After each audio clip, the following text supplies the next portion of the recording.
Is released better than perfect? Here is a sneak peek. 1,000 fully animated cores, all running at a solid 60 frames per second on my MacBook Air.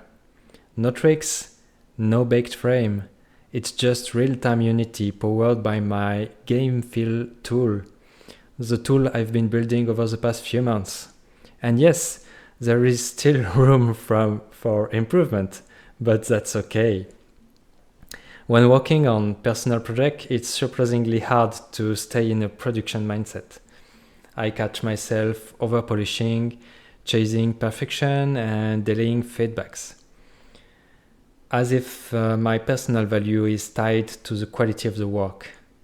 Does it sound familiar to you? Funny enough, I don't struggle with this when delivering for clients. But something shifted this year. I realized I owe the same respect to my own time, budget, and roadmap. That's why I committed myself to release this tool before June 15. Not when it's perfect, but when it's ready to grow through real-world use. Getting this many objects moving smoothly wasn't easy. Over the past few weeks, I went deep into performance optimization, and here is a breakdown of what makes the biggest difference. First, smarter object pooling. At first, I was only pulling monobehavior objects. It helped, but not enough. Then I realized non-monobehavior classes, like logic controllers and data wrappers, also benefit from pooling. Reusing every possible, not just send object, significantly reduced garbage collection spikes and CPU load. 2. SetActive is a trap. One of my biggest bottlenecks. SetActive call on particle effect.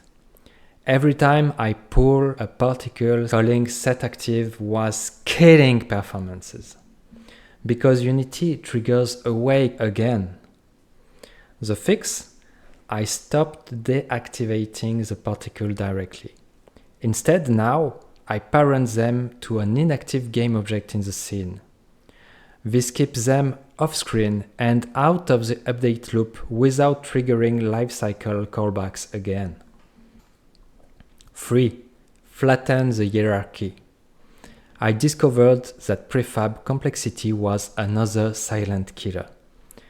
2 prefabs with the same poly count can perform very differently if one has multiple nested levels.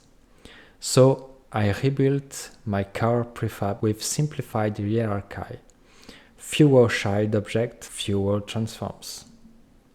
Now, your turn. How do you deal with perfectionism in your own project? Drop a comment, let's talk about it.